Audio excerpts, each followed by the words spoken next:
বিকেলে ঢাকা বিশ্ববিদ্যালয়ের এক শিক্ষার্থী অসুস্থ হয়ে চিকিৎসা নিতে আসেন ঢাকা মেডিকেল কলেজ হাসপাতালের জরুরি বিভাগে। এ সময় দায়িত্বরত চিকিৎসক তাকে প্রয়োজনীয় ব্যবস্থাপত্র দেন।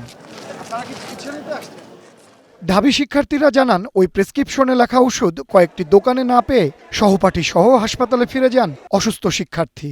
এ সময় ঔষধ পরিবর্তন করে দেবেন না বলে ওই চিকিৎসক তাদের সাথে দুর্ব্যবহার করেন বলেও অভিযোগ তাদের। এখানে চিকিৎসা নিতে আসছিল, ওই অবস্থায় তার সাথে এক সময় বাকবিতণ্ডা হয়। বাকবিতণ্ডার সময় ওইখানে ইন্টার্ন সহ প্রফেশনাল যে ডক্টর ছিলেন তারা সকলে মিলে তার উপরে হামলা করেন।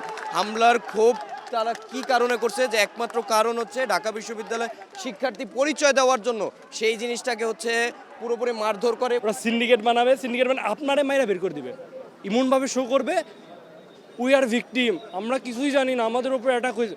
ভাই আমাদের কি এত সময় বেশি আমরা পড়াশোনা বাদ দিয়ে এখানে এসে ওনাদের সাথে আন্দোলন করবো? দরকার আছে আমাদের? সেখানে সিসিটিভি ফুটেজ আছে, আমাদের প্রশাসনকে সিসিটিভি ফুটেজ দেওয়া হোক।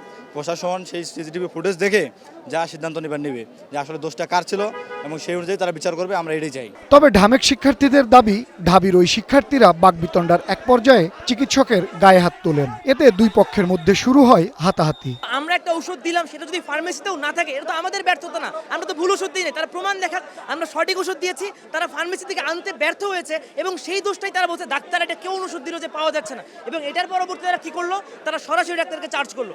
চার্জ তো করলোই, এরপরে তারা আবার ডিউ থেকে 100-150 পোলাপান এনে এই দরজার মধ্যে এখানে একটা মব ক্রিয়েট করলো। যে ডাক্তারটা ওষুধ লিখে দিয়েছে ওনাকে তুই তো গাড়ি শুরু করেছেন, কি ওষুধ লিখে দিছিস, এখানে কোনো জায়গায় পাইতেছি না।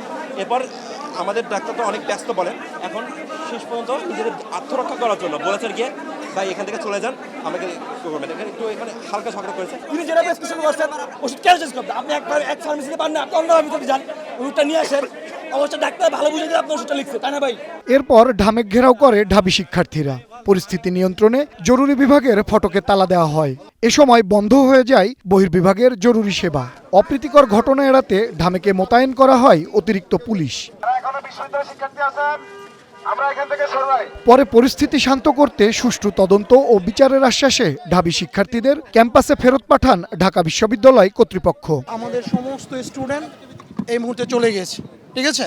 সো পরিস্থিতি টোটালি কন্ট্রোল বলা যায়। সো যাতে সেবা বিঘ্নিত না হয় সেজন্য আমরা চেষ্টা করেছি আমাদের স্টুডেন্ট সবাইকে চলে যেতে, এবং ওরা আমাদের রিকোয়েস্ট রেখেছে। তো এটা একটা বিচারের দিকেই যাবে। বিচারের দিকে গেলে আসলে সিসিটিভি ফুটেজ ছাড়া অ্যাকচুয়ালি কি এটা বিচার করা যাবে না। তো আমার মনে হয় এই মুহূর্তে পরিস্থিতি আমাদের দিক থেকে, আমাদের ইউনিভার্সিটির ঢাকা বিশ্ববিদ্যালয়ের ছাত্ররা এখানে একজনও নাই। ঢাকা ইউনিভার্সিটির মেডিকেল ফ্যাকাল্টির যিনি ডিন, ওনার নেতৃত্বে আমরা 6 সদস্যের একটা কমিটি গঠন করেছি। এই কমিটি আগামী শনিবার সকালে তাদের রিপোর্টটা দিবে এবং এই রিপোর্ট নিয়ে আমরা বাকি ইউনিভার্সিটি কর্তৃপক্ষ এবং আমাদের ঢাকা মেডিকেল হাসপাতালের কর্তৃপক্ষ আমরা বসে আমরা এই সুপারিশগুলো আমরা জানাব। এই ঘটনার জের ধরে ঢাকা মেডিকেল কলেজ হাসপাতালে জরুরি চিকিৎসা সেবা প্রায় 4 ঘন্টা বন্ধ থাকে। এতে ভোগান্তিতে পড়েন হাসপাতালে আসা রোগীরা। সৌরভ নূর, ওয়ান নিউজ, ঢাকা।